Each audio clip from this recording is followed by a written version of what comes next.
ऐसा क्या है जो आपको किसी दूसरे इंसान की इतनी ज़रूरत महसूस कराता है? किसी को खो देने की प्रॉब्लम मुख्य रूप से मानसिक है और भावनात्मक है। आपको शालीनता के साथ जीवन में आगे बढ़ जाना आना चाहिए। आपके पास ये दो चॉइसेस हैं, या तो आप दुनिया को अपनी छांव तले जीने दें, या आप खुद किसी और की छांव पाने के लिए तड़पते रह सकते हैं। नमस्कारम सद्गुरु। जब कोई रिश्ता टूट जाता है तो इतना दर्द क्यों होता है? मैं इससे आगे नहीं बढ़ पा रही हूँ। इसने मेरे अंदर एक खालीपन सा छोड़ दिया है। क्या इस वक्त आपको इस शरीर के अंदर जीवन की बुनियादी प्रक्रिया दिख रही है? इसे और कुछ नहीं चाहिए। ये कुछ चीज़ों पर निर्भर होती है। ये होना तो स्वाभाविक है। आपके अस्तित्व की भौतिक प्रक्रिया कुछ चीज़ों पर निर्भर होती है। आपको खाना है, आपको सांस लेनी है, आपको पानी पीना होता है, कई चीज़ें, आपको सेवाएं चाहिए, रख रखाव चाहिए। लेकिन वो जो इस जीवन को पैदा कर रहा है, ऐसा लगता है कि वो अपने आप में एक संपूर्ण प्रक्रिया है। इसे किसी और के सपोर्ट की ज़रूरत नहीं है। क्या ऐसा है? आपको ऐसा लगता है? आप ऐसा महसूस करते हैं? हाँ या ना? ऐसा ही है। तो ऐसा क्या है जो आपको किसी दूसरे की इतनी ज़्यादा ज़रूरत महसूस कराता है? ये आपके विचार का स्वभाव है, आपकी भावनाओं का, और यहाँ तक कि जीवन के कुछ खास पड़ावों में शायद आपके शरीर का भी स्वभाव है।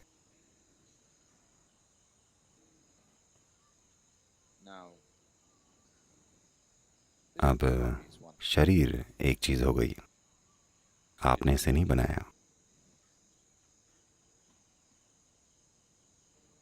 आपने देखा होगा,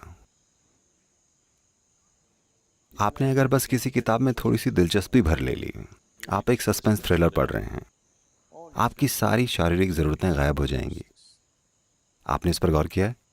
आप बस एक कचरा सस्पेंस थ्रिलर पढ़ रहे हैं, पर यह काफ़ी है। 2 घंटे आपने खाने के या इसके या उसके बारे में नहीं सोचा, सारी शारीरिक ज़रूरतें जैसा गायब हो गई हैं, है कि नहीं? तो इसके परे बड़ी आसानी से जाया जा सकता है, अगर आप चाहें तो। मैं ये नहीं कह रहा हूं कि आपको ये करना ही है। अगर आप चाहें तो ऐसा हो सकता है। शरीर पर बड़ी आसानी से महारत हासिल की जा सकती है, इसमें कोई संघर्ष नहीं है। अब The problems of loss are essentially psychological and emotional. खो देने का प्रॉब्लम मुख्य रूप से मानसिक है और भावनात्मक है। तो आप जो हैं उसकी मनोवैज्ञानिक संरचना, कम से कम आप जो हैं उसका मानसिक ढांचा आपके द्वारा बनाया हुआ होना चाहिए, है ना? तो अगर आप अपना मानसिक ढांचा खुद तैयार करते हैं तो आप इसे एक दुखित संभावना में बदलेंगे या एक आनंदित संभावना में। अगर आप तैयार कर रहे हैं तो मैं बात कर रहा हूं, आप अपने लिए क्या चाहेंगे, आप अपने पड़ोसी के लिए क्या चाहेंगे, इस पर बहस हो सकती है। कम से कम आप अपने लिए तो दुख नहीं चाहेंगे। कोई इंसान ऐसा नहीं चाहता। तो जाहिर है कि आपने अपनी मानसिक प्रक्रिया या मानसिक ढांचे को जागरूकता के साथ वैसा नहीं गढ़ा है जैसा आप चाहते हैं। तो कहने का मतलब क्या ये है कि पुफ, कल अगर रिश्ता चला गया तो मुझे कोई दिक्कत नहीं है, मैं परसों से जीना जारी रखूंगा? नहीं नहीं नहीं, बात ये नहीं हो रही है। बात बस इतनी है कि आपको जीवन के साथ ऐसे जीना चाहिए कि आप इसी पल किसी और के लिए मरने को तैयार हों। लेकिन अगर ऐसा हो ही गया कि वो कल मर गए, आप नहीं, दूसरा मर गया, तो आपको शालीनता के साथ जीवन में आगे बढ़ना आना चाहिए। लेकिन आज आपको ऐसे जीना चाहिए जैसे आप इस इंसान के लिए मरने को तैयार हैं, सच में तैयार, नहीं तो जीवन में कोई पवित्रता नहीं होगी। अगर आपने इसको एक लॉजिकल हिसाब किताब बना लिया कि आखिर मैं एक स्वतंत्र जीवन हूं, मुझे भला किसी और की जरूरत क्यों होगी, आपका जीवन बेहद बदसूरत बन जाएगा। आपको ऐसे जीना चाहिए जैसे मैं तुम्हारे बिना नहीं जी सकता। लेकिन कल अगर ऐसा हो ही गया, वो कल है, अगर ऐसा होता है कि वो व्यक्ति गायब हो गया, मर गया या मुक्त हो गया या जो भी हो गया,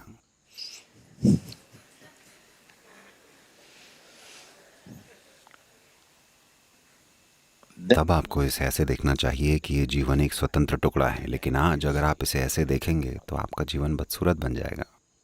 तो लोग ये अंतर नहीं देख पाते, या तो वो निर्दयी या याश बन जाते हैं, या वो इतने कमजोर और गुमसुम हो जाते हैं, वो अपने संबंधों का आनंद नहीं ले पाते।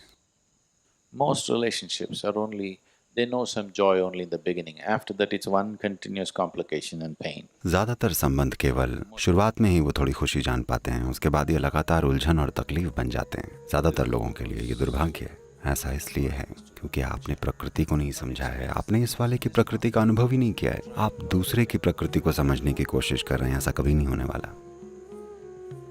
अगर आपका रिलेशनशिप बहुत बढ़िया है तो ज्यादातर समय ऐसा इसलिए है क्योंकि दूसरा व्यक्ति बहुत अच्छा है। जीने का बुरा तरीका है, हाँ या ना? आपका अपने आसपास के सभी लोगों के साथ बढ़िया संबंध होना चाहिए क्योंकि आप ऐसे हैं, इसलिए नहीं कि कोई और कैसा है। आपके पास ये दो चॉइसेस हैं, या तो आप दुनिया को अपनी छांव तले जीने दें, अपनी छांव के आराम में, या आप खुद ही किसी दूसरे की छांव पाने के लिए तड़पते रह सकते हैं। क्यों पालना चाहिए? तो मैं कुछ सूत्रों में आपको बात बताता हूं। इस उम्र में आप कितना उसको फॉलो कर पाएंगे मुझे नहीं पता, लेकिन कोशिश करेंगे तो कुछ तो फायदा हुआ ही। पहला सूत्र मेरा आप लोगों के लिए ये है कि जब आप किसी को पसंद करें और वो आपको पसंद ना करे तो टेंशन नहीं लेनी है, तेजाब तो नहीं उठाना है। ठीक, कई लोग इस मूड में रहते हैं, मुझे पसंद नहीं करेगी, मैं राजा हूं, मैं नवाब हूं, मुझे पसंद नहीं करेगी। अरे तू क्या है भाई, नहीं पसंद हो तो नहीं पसंद हो, ये क्या बात हुई?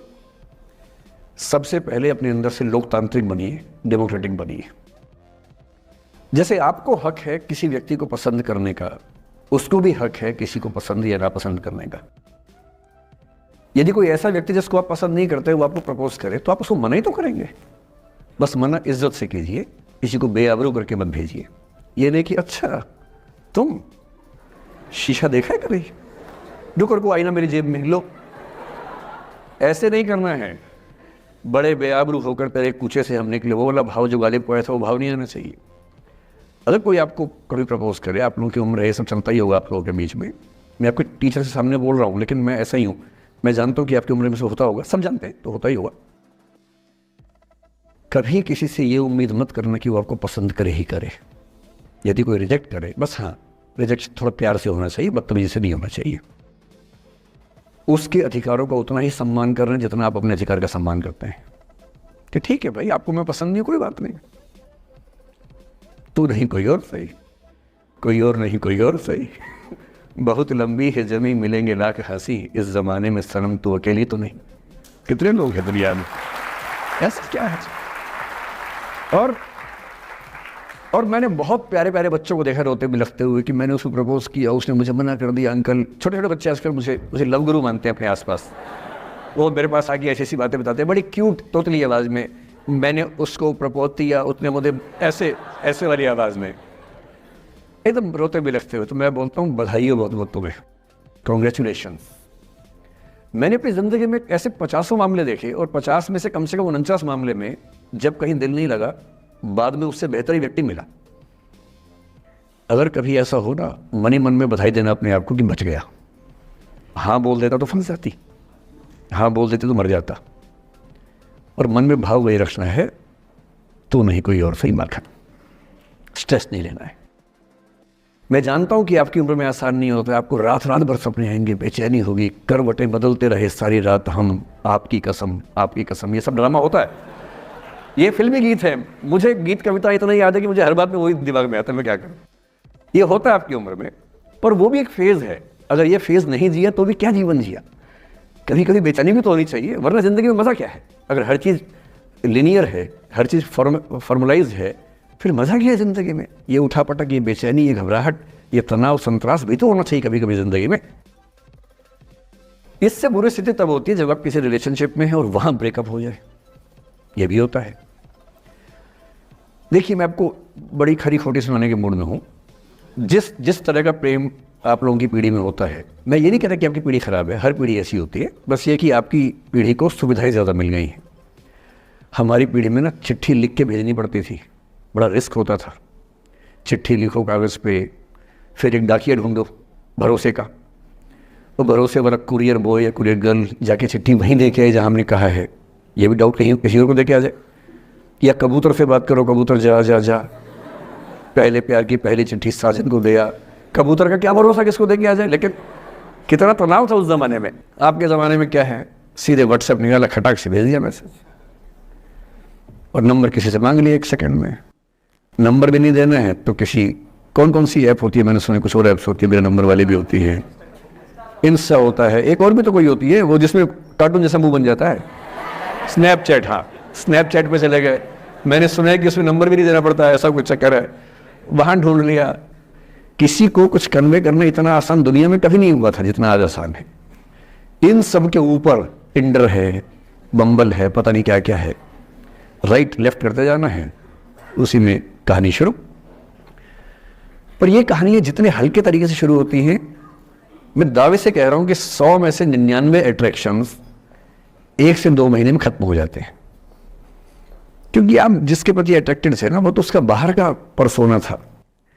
जहां परिचय गहरा होता है, असलियत सामने आ जाती है, और जब असलियत सामने आती है, झेलना बड़ा मुश्किल होता है। आपके सपने टूट जाते हैं। आप जिस छवि पे दीवाने हुए थे, वो छवि तो सिर्फ छवि थी, वो तो इंसान नहीं था वैसा। 99% केसेस में मेरा ख्याल है कि अट्रैक्शन 1-2 महीने में समाप्त होता है। उसके बाद तो एक बोझ है जो आप ढो रहे हैं। कभी कभी होता है कि दोनों का खत्म हुआ तो बात आसान है, कभी कभी किसी एक का खत्म होता है, एक का नहीं होता है, वहां मामला मुश्किल हो जाता है। तो ऐसा हो सकता है आपके जीवन में कि दूसरा साथी आपका ये कहे कि भैया देखो, मैं तुम्हारे साथ कुछ महीने से हूं, पर मुझे अब अच्छा नहीं लग रहा, मैं ब्रेकअप करना चाहता हूं। मैं आपसे ये निवेदन करूंगा कि ये मान के मत चलना कि उसने आपको धोखा दिया है, क्योंकि बच्चे तुरंत उस मुद्रा में आते हैं, अच्छा अब मैं कुल्हाड़ी उठा लूंगी, अब मैं तेजाब उठा लूंगा, तूने मुझे धोखा दिया है, तूने मुझे चीट किया है, you are a cheat, you are a liar, you are a पता नहीं क्या क्या। पता इंग्लिश में गालियां बड़ी सुंदर देते हैं बच्चे। मैं ये कहना चाह रहा हूं कि इस बात की संभावना मान के चलिए कि हो सकता है कि आपके साथ 2 महीने रहने के बाद सच में उसको ये लग जाए कि आपके साथ ट्यूनिंग ठीक नहीं है, या आपको लग जाए कि आपकी ट्यूनिंग उस व्यक्ति के साथ ठीक नहीं है। और किसी मुर्दा को अपने पास पकड़ के रखना उसका मजा नहीं है। आप किसी को बांध तो लेंगे, पर जब उसका दिल आपके पास है ही नहीं, दिल विहीन लाश अपने पास टिका के रखना, एक मुर्दे को बांध के रखना, इससे बेहतर है जाने दो। बांधना नहीं, बांधते वो हैं जिनमें असुरक्षा बहुत ज्यादा होती है। उस असुरक्षा से बचने का उपाय खुद को बेहतर बनाना है। आप इतने बेहतर हो कि आपको चाहने के लिए हजारों लोग हो। क्यों आप इतना डिपेंडेंट होते हैं कि इस एक व्यक्ति के अलावा मेरा कोई है ही नहीं दुनिया में, ऐसा क्यों सोचना है। और ऐसे ही मामले में ये करना है वो अफसाना जिसे अंजाम तक लाना ना हो मुमकिन, उसे एक खूबसूरत मोड़ देकर छोड़ना अच्छा। और खूबसूरत मोड़ कैसे होगा? अगर कोई जाना चाह रहा है तो आपके पास 3 ऑप्शंस हैं। एक, ना उसको अच्छे से बात करे ना खराब से बात करे, न्यूट्रल होके जाने दे।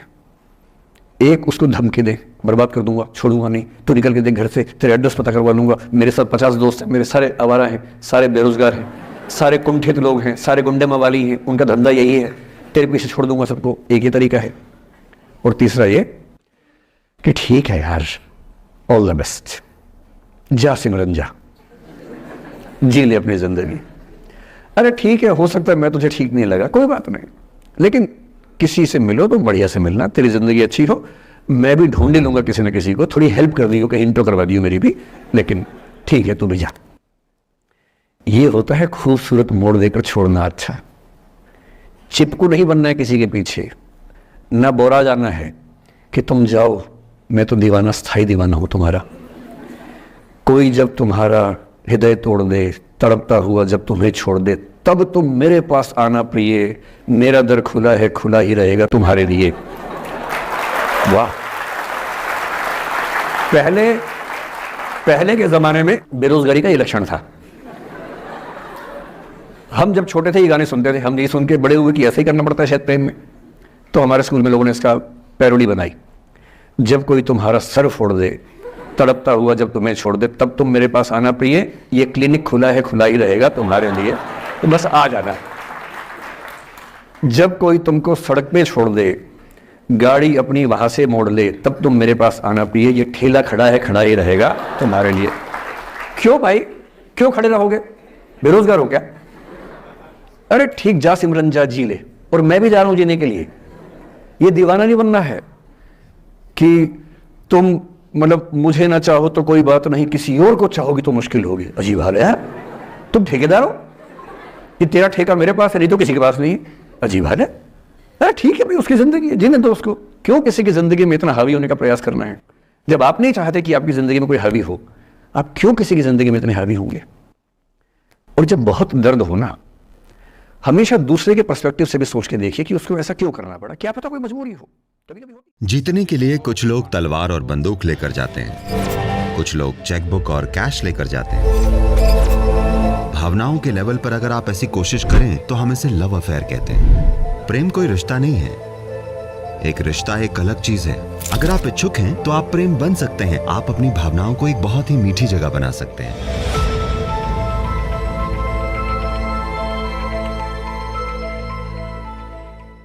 कुछ टीचर, कुछ गुरु, कुछ गाइड कहेंगे आप प्रेम कर सकते हैं पर आपको अटैच नहीं होना चाहिए।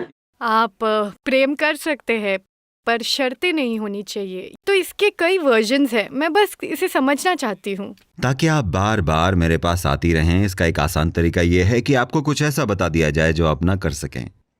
कोई ऐसी सीख दे दें जिस पर आप कभी अमल ना कर पाएं। आपको प्रेम करना चाहिए पर जुड़ाव नहीं होना चाहिए। अब आपको मशवरे के लिए मेरे पास आते रहना पड़ेगा हमेशा। मैं कहता हूं खुद को अपने लव अफेयर में झोंक दीजिए और इसमें मर मिटिए, कुछ ना कुछ तो होगा। अगर आप प्रक्रिया में मर मिटने को तैयार हैं तो कुछ अच्छा होगा। कोई एक चीज नहीं, चाहे आपका काम हो, आपका जीवन हो, प्रेम हो या कुछ भी हो। अगर आपको खुद को इसमें पूरा झोंकना नहीं आता तो आप कभी इनके स्वाद को नहीं जान पाएंगे। प्रेम करो पर जुड़ो मत। तब आप प्रेम करना ही क्यों चाहते हैं? सिर्फ इसलिए क्योंकि आप किसी को अपने जीवन के, खुद के एक हिस्से के रूप में शामिल करना चाहते हैं, इसीलिए आप प्रेम करते हैं। नहीं, मैं प्रेम करता हूं पर मैं जुड़ा नहीं हूं। इसका मतलब है आपको मशवरे के लिए रोजाना आना पड़ेगा। यह एक मनोचिकित्सक के काम जैसा है। आपको जाकर हर रोज सोफे पर बैठना होता है। आपको इलाज चाहिए और उसकी एक फीस। मतलब ठीक है, आप प्रेम कर सकते हैं और अटैच भी हो सकते हैं। नहीं नहीं, मैंने ये नहीं कहा। ठीक है, मैं मशवरे के लिए वापस आ रही हूँ। तो आपने क्या कहा? देखिए, मैंने बस ये कहा, एक इंसान में प्रेम की ये जरूरत क्या है आपको समझना होगा। एक इंसान लगातार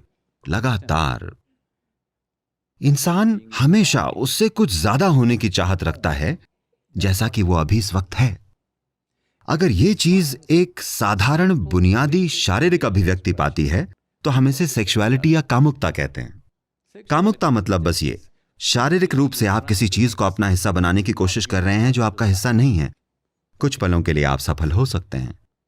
अगर मानसिक रूप से आप ऐसा करें तो इसे लालच, जीत या बस सीधे सीधे शॉपिंग कह दिया जाता है। कुछ लोग जीतने के लिए तलवार और बंदूक लेकर जाते हैं, कुछ लोग चेकबुक और कैश और क्रेडिट कार्ड लेकर जाते हैं। बात यह है कि आप किसी चीज को अपना हिस्सा बनाना चाहते हैं, पूरा प्रयास इसी का है। चाहे आपको पैसा चाहिए या दौलत, या आप किसी देश पर कब्जा करना चाहते हैं, ये क्या है? कोई चीज जो आप नहीं हैं, आप इसे अपना बनाना चाहते हैं। आपका प्रयास इसे अपना एक हिस्सा बनाने का है। अगर ये भावनाओं के स्तर पर होता है, अगर आप ऐसा भावनाओं के स्तर पर करते हैं, तो हम इसे लव अफेयर कहते हैं। आप किसी दूसरे को जो आपका एक हिस्सा नहीं है, उसे अपना एक हिस्सा बनाने की कोशिश कर रहे हैं। ये एक लव अफेयर है। अगर आप इसे जागरूकता से करते हैं, तो हम इसे योग कहते हैं। योग का मतलब है मिलन। तो ये सब प्रयास ठीक है, हर चीज की अपनी सुंदरता है, पर इनकी अपनी सीमाएं होती हैं। जब आप बाकी सभी तरीकों की हदों को समझ लेते हैं, तो इसमें कुछ गलत या सही नहीं है। बस इतना है कि ये कुछ समय के लिए ही काम करेगा, हमेशा के लिए नहीं। जब आपको यह एहसास हो जाता है, तो आप जागरूकता से समावेश करने की कोशिश करते हैं। जब आप जागरूकता से शामिल करने की प्रक्रिया बन जाते हैं, अगर आप यहां बैठकर हर चीज को खुद के जैसा ही अनुभव करते हैं, तब आपको योगी कहा जाता है। ठीक है, तो ये एक सफल लव अफेयर है। आपने कहा प्रेम और शामिल करना। मुझे समझ नहीं आ रहा है कि मैं इस कमरे में सबसे प्रेम कैसे करूं। आप नहीं कर सकती। कुछ लोग ऐसे होते हैं जिन्हें आप प्रेम नहीं कर सकती। मैं मुश्किल से ऊपर तक देख पा रही हूँ। तो आप अपने प्रेम में सभी को कैसे शामिल करें? देखिए, क्योंकि आप प्यार को एक ऐसी चीज की तरह देख रही हैं जो आपको होता है, या आप प्यार की प्रक्रिया को होने देते हैं केवल इसीलिए कि आप किसी विशेष गुण की सराहना करते हैं।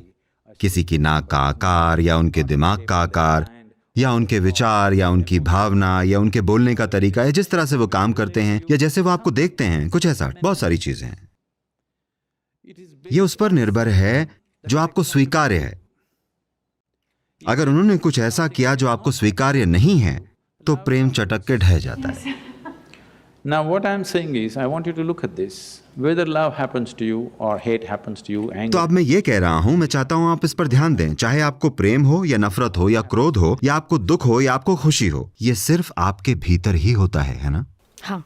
ये कभी लोग कहते हैं प्रेम हवा में है, नहीं, क्योंकि आप अपनी भावनाओं में बहुत मधुर अनुभव कर रहे हैं। अचानक हवा उमंग भरी महसूस होती है, हमेशा से ऐसी है। आप पूरा जीवन इसे चूकते रहे, अब आप इसे महसूस करना शुरू कर देते हैं। ठीक है, तो इंसान का जो भी अनुभव है, प्रेम या घृणा, चाहे वो जो भी हो, ये सिर्फ आपके भीतर होता है। मैं ये कह रहा हूं कि कम से कम आपके भीतर जो होता है वो आपकी मर्जी से हो।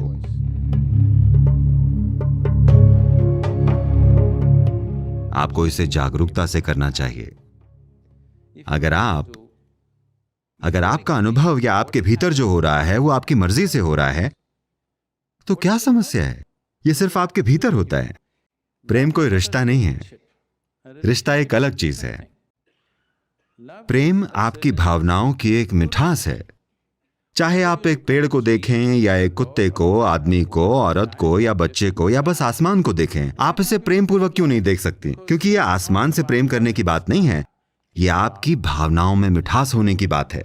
If your emotions are sweet, whatever you look at it in a certain way. अगर आपकी भावनाएं मधुर हैं, तो आप जो भी देखेंगे एक खास तरीके से देखेंगे। इस तरह आप में बुरी भावनाएं हैं, तो आप जो भी देखेंगे उसे एक अलग तरीके से देखते हैं। तो आपने प्रेम को हमेशा किसी से जोड़ा है। ना ना ना, ये किसी और के बारे में नहीं है।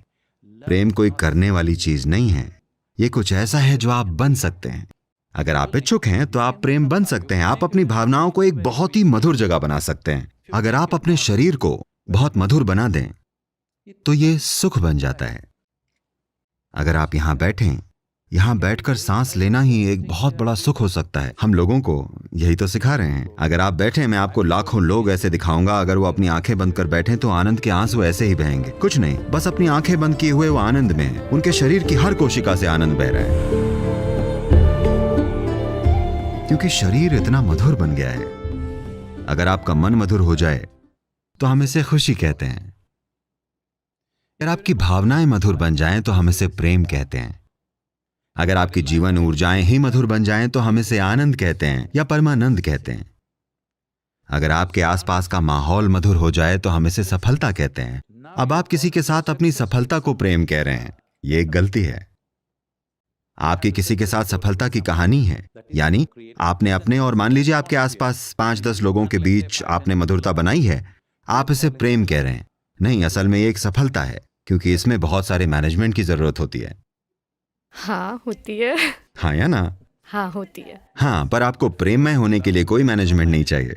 अगर आप बस अपनी भावनाओं को मधुर बना लें, आपकी भावनाएं मधुर हैं और ऐसे रहना सुंदर है।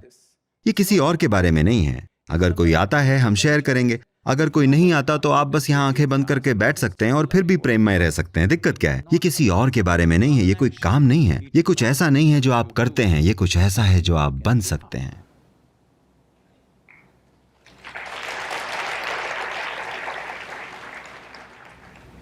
ये बड़ी प्यारी अच्छी लगने वाली बात। ये अच्छी लगने वाली बात ये वैसी है जैसी है। मतलब आपको वाकई इसकी प्रैक्टिस करनी पड़ेगी। क्यों? क्योंकि मुझे लगता है देखिए, मैं बस यही तो कह रहा हूं, अगर ये एक काम होता तो काम को आप प्रैक्टिस से परफेक्ट बना लेते हैं। अगर ये एक काम हो तो मैं कह रहा हूं प्रेम कोई काम नहीं है। क्या स्वास्थ्य एक काम है? क्या आप स्वस्थ होने की एक्टिंग कर रही हैं? नहीं। मुझे पता आप एक एक्टर हैं, पर आप स्वस्थ होने की एक्टिंग नहीं कर रही हैं ना? नहीं।